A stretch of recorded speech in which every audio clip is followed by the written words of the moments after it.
Welcome back to Way of the Wrench, and on today's very short episode, I'm going to be showing you several ways to 100% diagnose whether your manual transmission car needs a new clutch. So stick around, save some money.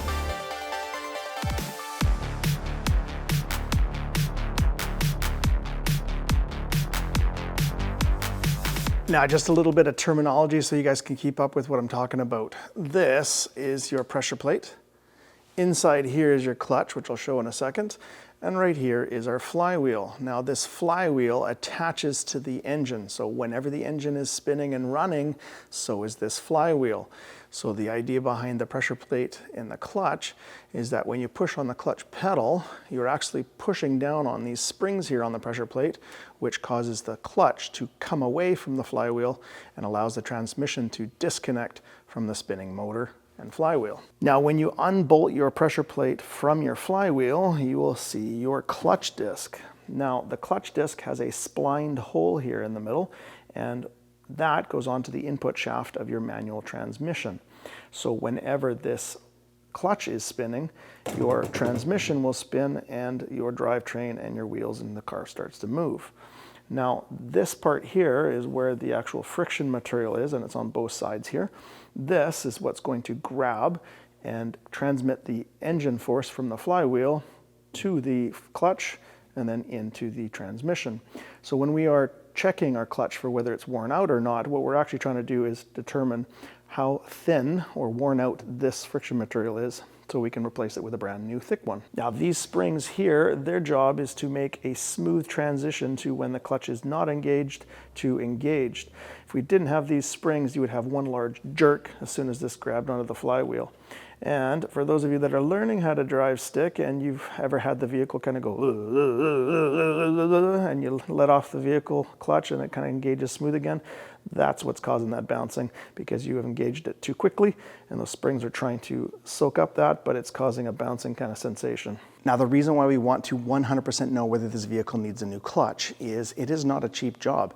Even if we're not doing this job and we're going to send it out for someone else to do, this could easily be $1,500, $2,000, depending on the vehicle that you're driving.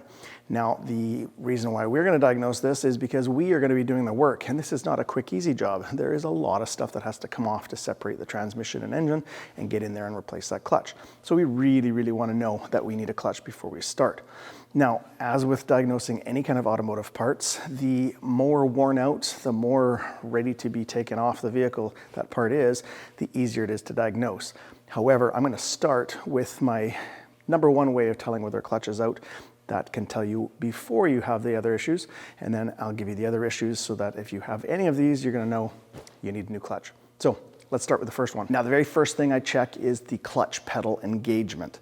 Now, what I'm talking about is when you operate the third all the way to the left clutch pedal, there is kind of thirds to what is actually going on where your pedal is in the travel.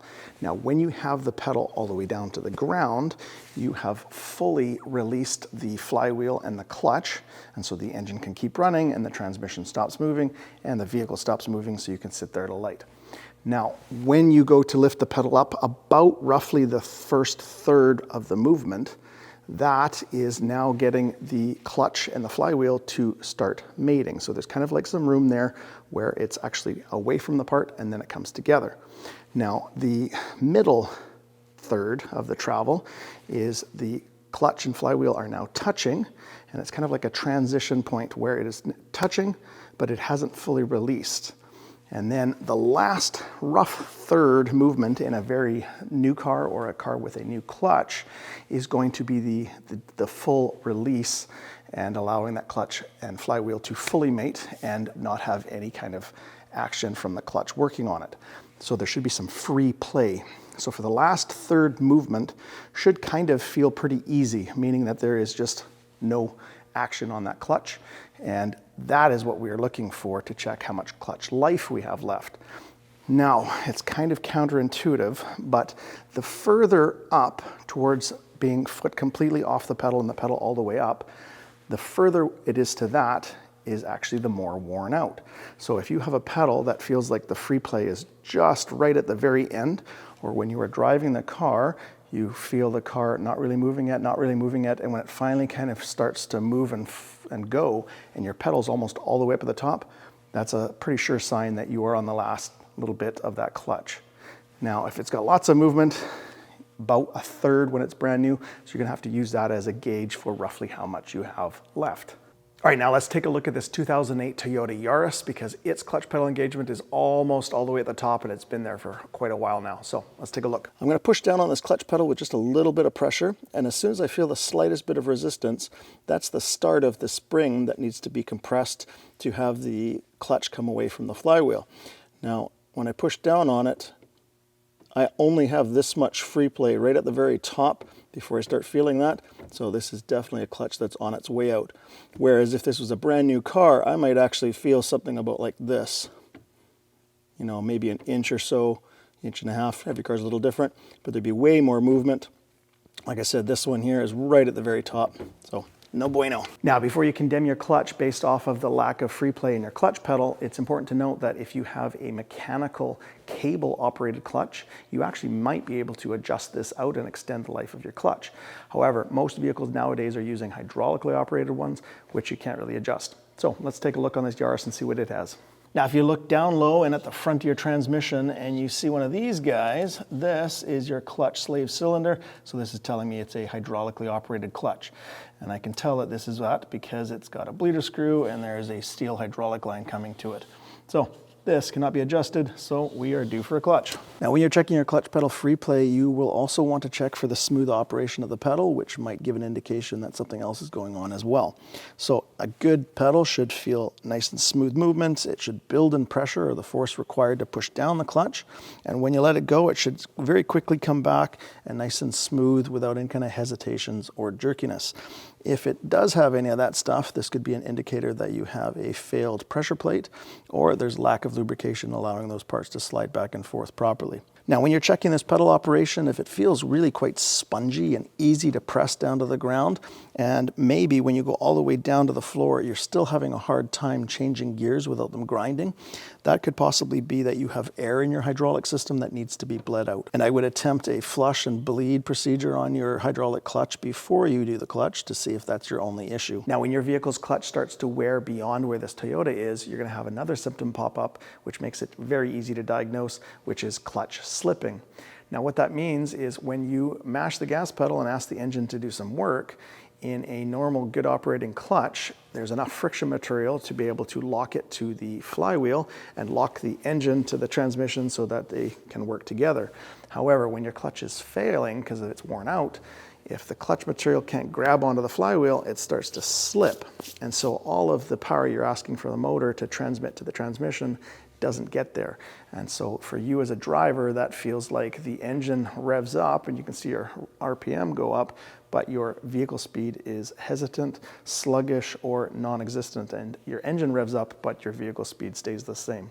That's clutch slipping. Now, this vehicle's clutch is not slipping yet, so I'm gonna have to simulate this. However, you're gonna need to look at your tachometer and your speedometer at the same time.